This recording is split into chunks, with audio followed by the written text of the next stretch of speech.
That is a whole lot of mason jars. I wonder what was going on out here. No matter how untouched the woods look today, there was always some kind of activity going on. I'm Robert, and this is Adventures into History. Today I'm in the woods of West-Central Georgia, actually pretty far back in a creek bottom. This is an absolutely beautiful area here, but we've actually been invited out by the property owner to take a look at a suspected Native American site. So a little bit of backstory: there was going to be some development on this land. They weren't putting in houses or anything, but it was like gas pipelines, power lines, that sort of thing. And an archaeologist came out to survey the land first to make sure that they weren't going to destroy anything of historic significance. When they came out here, they discovered several rock mounds that were believed to be consistent with a Native American site.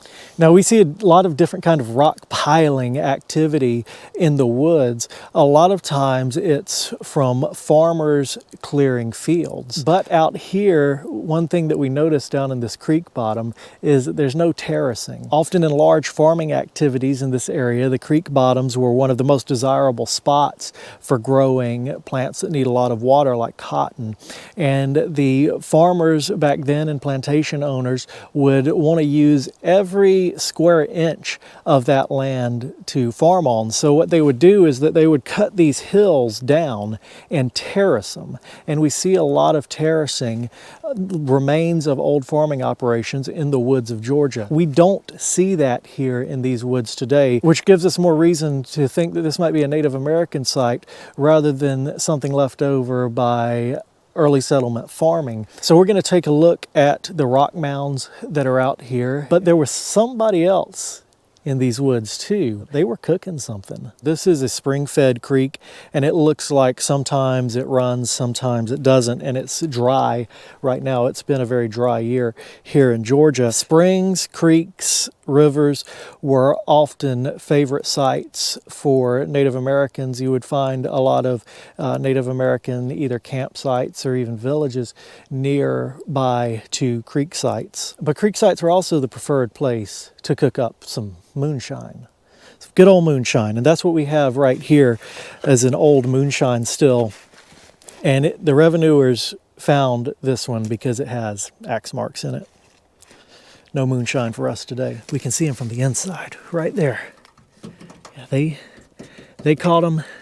They destroyed the still here. But I believe that they would build this down at the creek, so maybe it would be cooled by the water. Good water is the main thing. If you've got good mountain water coming out of crystal clear, and then have good ice cold water running in your cooling barrel, because that cooling barrel over there, everything is important, but the cooling barrel is one of the main important things, so that it can condense from a vapor to a liquid going down that comes out into the jug as crystal clear moonshine, and it needs to be cold when it comes out. If you got hot liquor running out your cooling barrel, that is bad.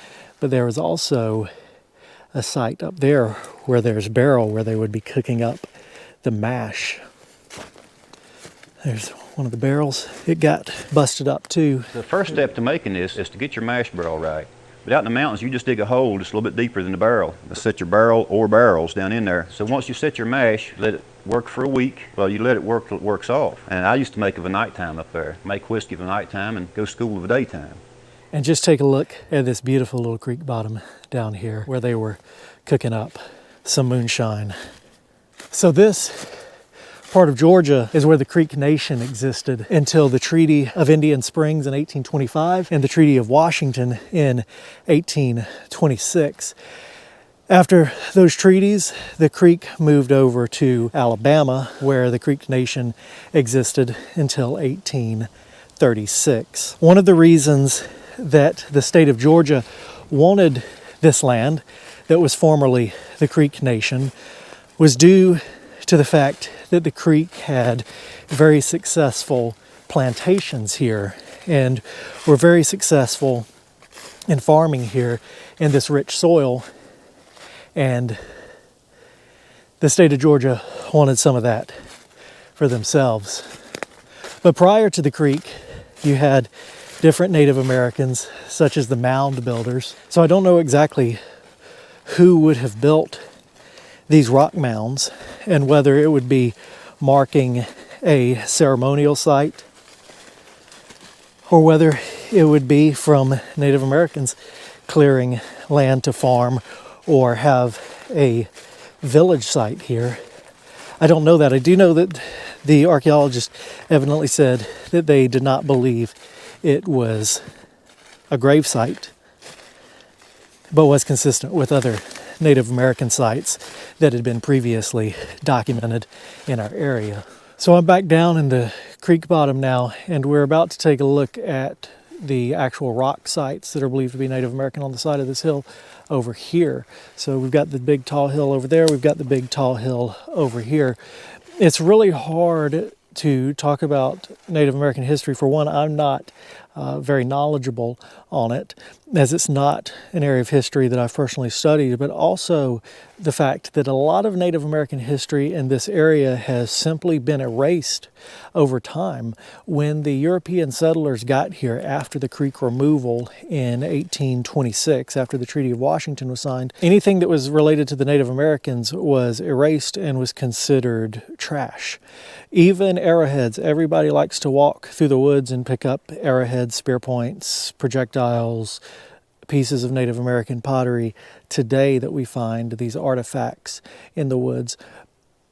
But it wasn't the case back when the early European settlers got here in the 1820s. All of that stuff was considered trash and something that you just didn't mess with. And that continued throughout the 1800s. But a man named Rough Jones lived in Talbot County in the late 1800s and was actually friends with two Creek that had remained in Talbot County, Georgia after the Creek removal of 1826. They had hidden out here and lived in a cave over by the Flint River, and they would cross the Flint River into Talbot County and sell goods. And Rough Jones made friends with them and wrote about them in the Talbot County newspaper a very, very long time ago. But he was ahead of his time in the fact that he collected Native American artifacts in this region, and everybody thought that he was crazy for doing so because, like I said, all of that was considered junk at that time and stuff you just did not mess with.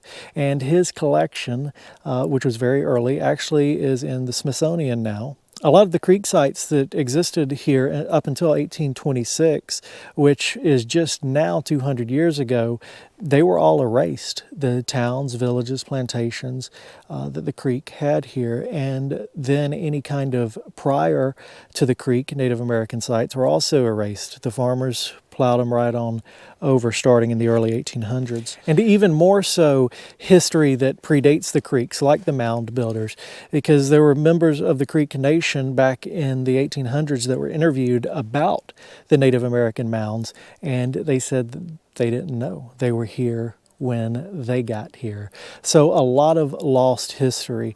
And when you consider the fact that the history that we often document on Adventures into History is the history of the European settlers that came here in the 1820s, and a lot of that history is lost that we search for and find. So just imagine the hundreds and hundreds and thousands of years of history that's lost in these woods. It's incredible to think about. Let's take a look at this site.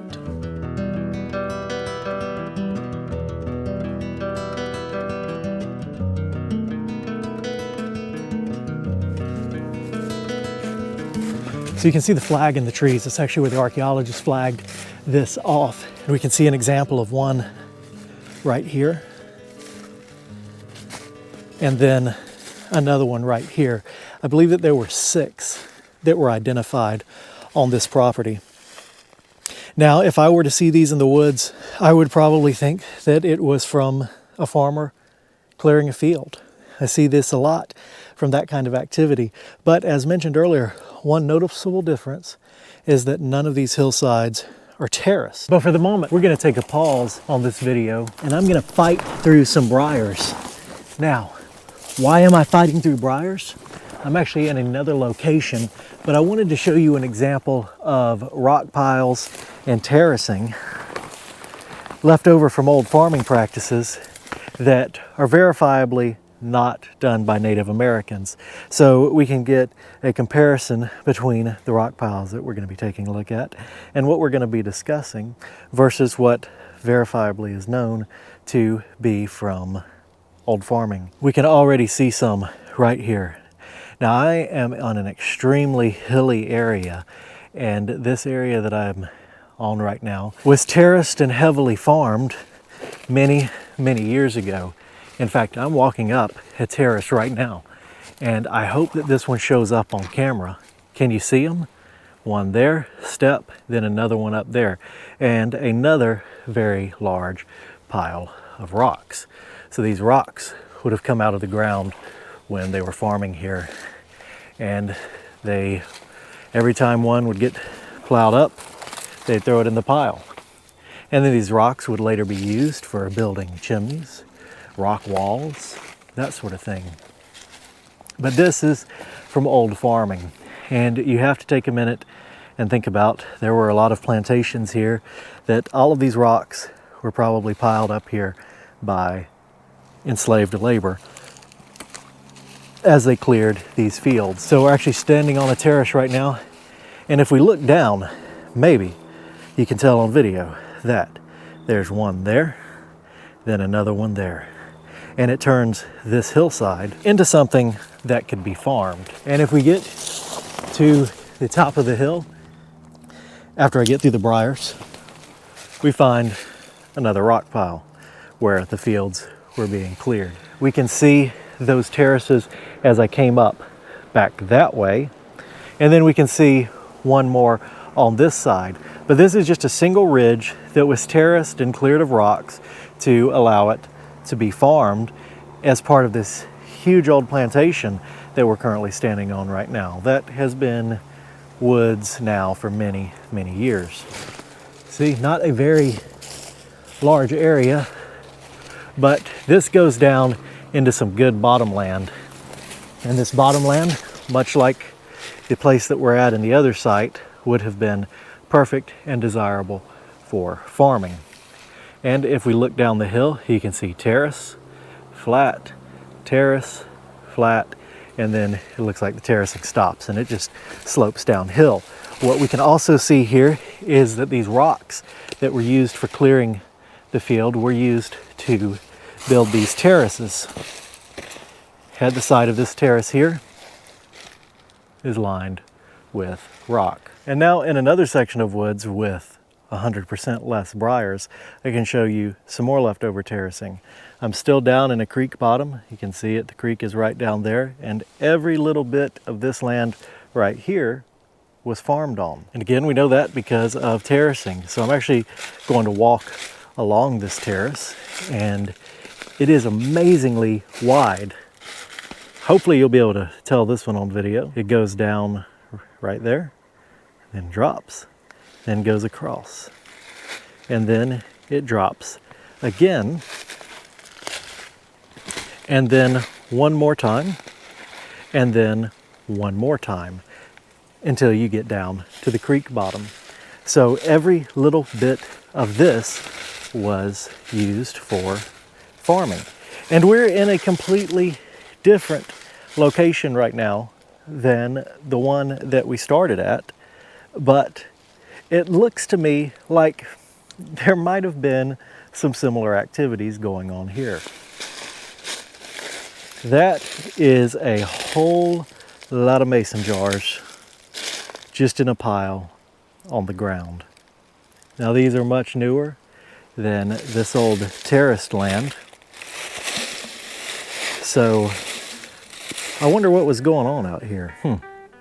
What do you think?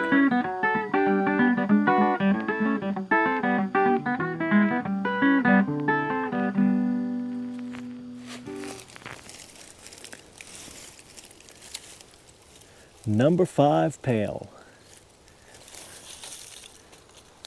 Well, there's no more of the good stuff. Even along this creek bottom here was flattened off as part of the terracing that was done. You can see just how flat it is right here. And you can compare it to the other side that has less terracing, but it is still there. What do we see right there? A pile of rocks. What do we see above it? A flat terrace. What do we see above that? Another flat terrace and another pile of rocks at the top. But they didn't terrace it as flat over here on this side as they did right here, where you can see very flat. And then as we pan the camera back around, we will notice a pile of rocks. And then finally, look at all that terracing going up. 1, 2, 3, 4 terraces. And then here's more evidences of piles of rock that were probably left over from when they were terracing this land and flattening all of that out. But I don't think that that was the only thing going on in this very spot. Well, we have some glass jars up there. And if you notice, this right here has been dug out. You see it? A little dugout circle runs down to the creek, and rocks lined back there. Almost like I'm thinking they had a heat source right there, and they were, you know, cooking something up right here beside the creek. I don't know. I don't know exactly what it could be, but they were doing something. Pile of rock, pile of rock, pile of rock, pile of rock, left over from farming. Now, another thing to note, I'm back up at the road, which is a little more than a trail today, and something else is going on right here. What do we see? This is an old roadbed. Now, this little roadbed here was cut after the terracing was done, and was cut in a more modern era. It's not an old logging road, and it's not an old farm road, because it's just going down these terraces. And it looks like you can see where they pushed up dirt there and kind of messed this one terrace up. Let's see what's at the end of the road. Oh, it's a bunch of bottles at the end of that road right there. A federal officer in Beckley, he'd caught all the old moonshiners in this country. It's really easy to find a moonshiner back then. Naturally, you had to make it in a holler, what everybody calls it, you know, where there's water, just to go and search the hollers out. If he went into a holler and found a path going up through there, he just traveled up there until he came to the moonshine still. Look at all of the history that we are seeing many miles away from where we were, where we started out. And it's the same kind of history. Terraced land, rock piles, and moonshining. And we are way back in the woods today. Can you imagine someone pulling down here in an old 30s, 40s, 50s car to load up a bunch of moonshine and haul it out somewhere? I haul from down around Willie Coochie's, Jacksonville, twice, 3 times a week. And then you putting all that on tape, it looks like it get me in a bunch of trouble. No, it won't, because it's all in the past. There's nothing anybody can do. I know. All the counties in Georgia now is wet, you know, they all got whiskey stores. Moonshining is just a thing of the past. When I was a kid growing up, that was a big thing.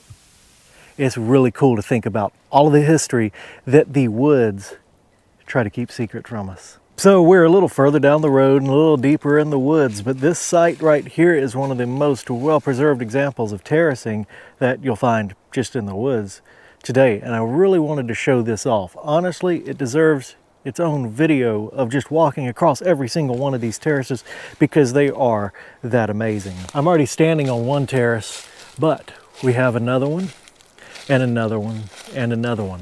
Think of them as steps for giants in the woods, because that is what they look like. Let's just go ahead and walk right up that one. And then we have another one and another one and another one. And it keeps going up the hill. And if we just take a little look all around us, you can see just how manipulated these woods have been with this terracing. Every little bit of slope that was a hill here from the top up there coming down has been taken out, flattened with these steps. But don't go anywhere just yet, because there's more. But before we get to the more, I just wanted to show you this right here. Rock pile. What's that rock pile from? Yep, terraced land, farming. And they used these rocks once again in this location to shore up these terraces. And we can just kind of walk around the edge of this terrace. Boy, I hope that this shows up on video. We can see this terrace curves around, and you can see it right there, rock pile. And then if you look up here, you can see more terracing. And what I thought was really interesting about this view was, if it shows up on video, you can see how they curved this terrace. So if we follow it here, it comes around, kind of straight, then curves off that way. Really nice flat section for farming. Another terrace, a rock pile at the base of that tree, and so on and so forth, straight up the hill.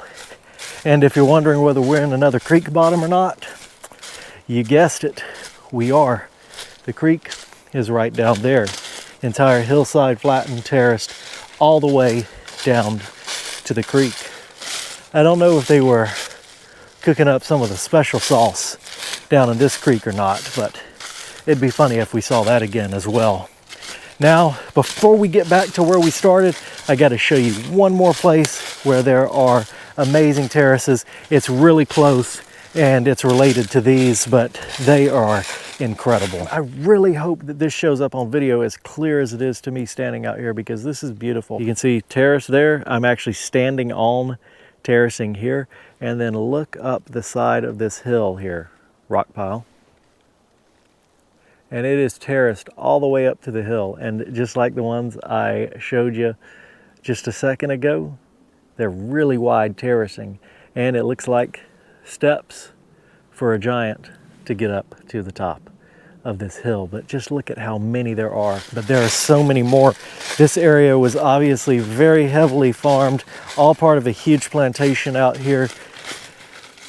And the terracing does not stop just at this creek bottom here. It keeps going that way and all up and down the hills. When I first wanted to come out and show these amazing terraces out here in these woods, I wanted to show them as an example compared to the site that we were looking at. But being out here and looking at it, I have to think of all of the work, again, likely done by enslaved labor, with the date of this plantation and being an area that was settled very quickly in the 1820s. Think about all of the work that it took to flatten out this hillside back long before diesel engines. Flatten out this hillside and build all those terraces. Each rock that was placed on the edge of that terrace to support it was placed there by hand. Just think about all of that work. And I'm sure that this will be less visible, but if you look that way, it's just more terraces. So this is going to be the last little stop on our journey into terracing, or, you know, steps for giants, whatever this is. I wanted to show these at the end because these are extremely tall terraces. This is still part of the same network that we looked at, the network of terraces. These are just at the top of the hill. So if you can tell how tall these particular terraces are, I think it's really fascinating. That's, you know, probably 5 foot. And they would have been really sharp on the sides. Time has, of course, as it does, changed the way these would have looked. There would not have been any woods here, of course, just clear fields. And the terraces would have been very sharp, lined with rock. Now they have kind of a rounded edge.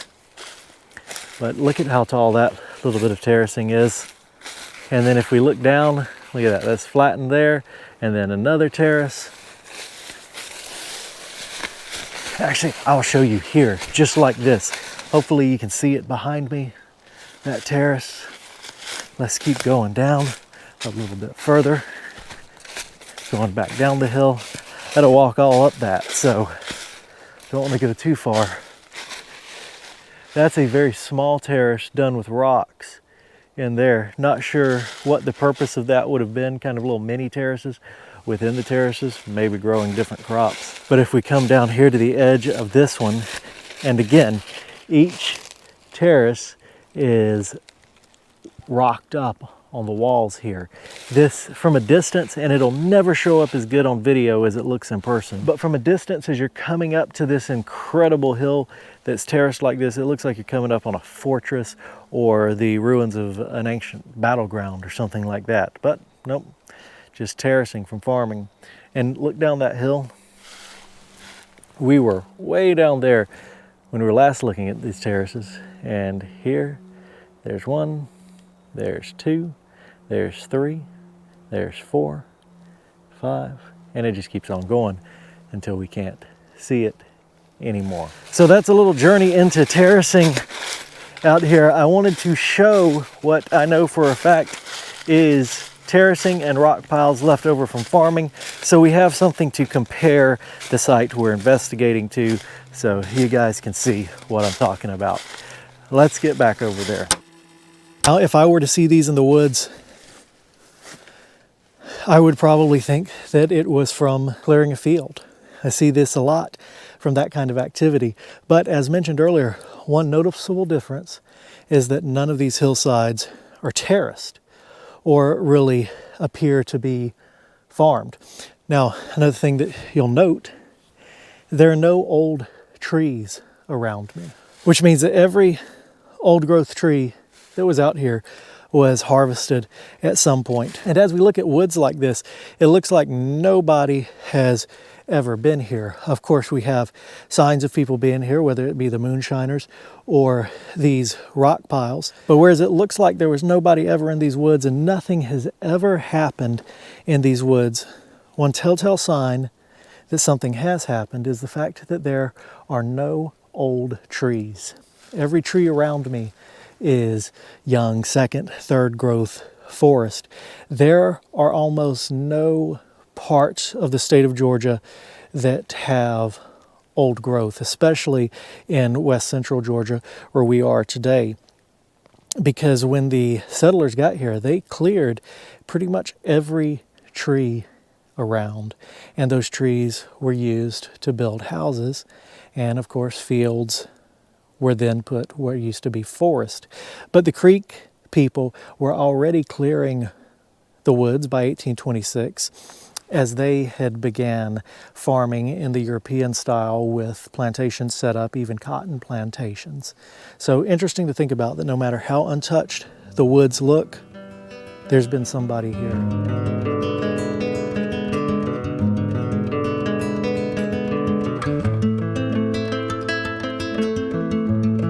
So my curiosity is definitely peaked out here, so I'm going to go ahead and walk a little bit further back in the woods, and I just want to study the land, see if anything else stands out to me.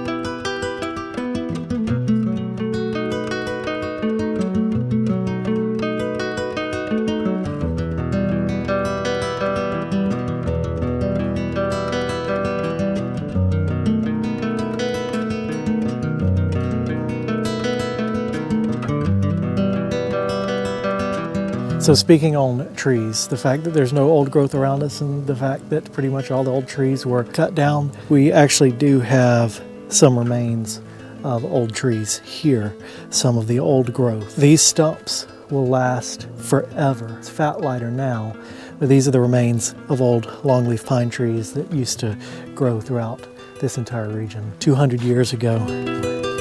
You can see all of the softwood has all rotted away, leaving only the heartwood, which is now absolutely hard as a rock, nearly petrified. So we've got our first sign of European style farming going on out here. There's a terrace right here. So that's our first real evidence. Now we're a little bit further back in the woods that the early settlers were actually farming out here in this area. Maybe the creek bottom may be a little bit wider here, so let's go up and take a look at this terrace. They're always kind of hard to see on video, but you can see it looks like a step almost. It goes up, flattens right there, and there would have been crop growing on this flat area right here. Then we have another one, goes up, flat, again, taking into account 100 years of erosion. Then we go up, flat again, and it looks like it's terraced all the way up to the top of this hill. So right here in this specific area, terracing would have been farming going on right here. Cotton was king in the South. Everybody knows that. And it was after the Civil War ended, after the plantation era was over. Cotton farming continued in the state of Georgia and continued making people money here until about 1916, when the boll weevil came to the state of Georgia, decimated the cotton crop, put a lot of people in poverty, as there was absolutely no more profit in farming out here. People who could leave did and moved on to greener pastures, so to speak, leaving behind the people that couldn't. When the farms became not profitable, all of the farmland was sold to people who were just getting into the forest industry and growing pine trees for profit. And at that time, farms were sold for pennies on the dollar, and then became pine forest, tree farms. And a lot of this land has been that pretty much ever since 1916, just where they would grow pine trees. Now, we don't see that. We do see loblollies and that sort of thing growing in here, but not in a commercial farming practice. That's what happened to a lot of the old farms out here, is they turned into tree farms and remained so. That's why we find a lot of ruins on those pieces of property that are owned by logging companies, because when the farmers left, the houses were torn down or were allowed to fall into the ground, and it was just pine trees. So a little bit of farming history for you. And of course, there were people like Booker T. Washington that promoted other things to grow for money other than cotton down here in the South, like the peanut. These terraces don't go very far on this hillside. We've got about 3 of them down there, one right behind me, and then I don't see any going really further out. But we've got another rock pile up here, and this is what I would typically expect to see when it comes to farmers clearing fields and piling up rock like this. So there's another one right there to add to the mystery of our whole situation out here. So this is an absolutely beautiful tract of woods, and a big thank you to the property owner for letting us come out here and inviting us to come out here and investigate this site. But we did find, again, this activity of early 1800s, mid-1800s farming that was going on out here. We see another rock pile in here, which is pretty consistent, in my experience, with this method of farming. The other rock piles, we didn't see terraces around them, but this terracing here, kind of, we would think that maybe those were from clearing fields too.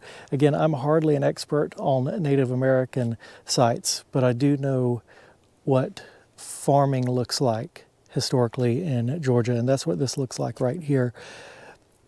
These sites were identified as consistent with Native American sites by an archaeologist, so I'm not discounting that they could be Native American sites. But I've worked with different people over the years, including archaeologists, that just didn't know what they were talking about. So it's a mystery to me. Now, are these Native American sites? Are they rock piles from farming? Regardless of their history, they are a sign of people in these woods and activity in these woods. These woods are very quiet today, but 200 years ago, people were farming here. First the Native Americans, then the European settlers. And that went on until probably about 1916. The boll weevil comes through and ends cotton farming in this part of Georgia. I hope you guys have enjoyed this video. If nothing else, it's a beautiful walk in the woods. Don't forget to like, share, and subscribe, and we will see you next time.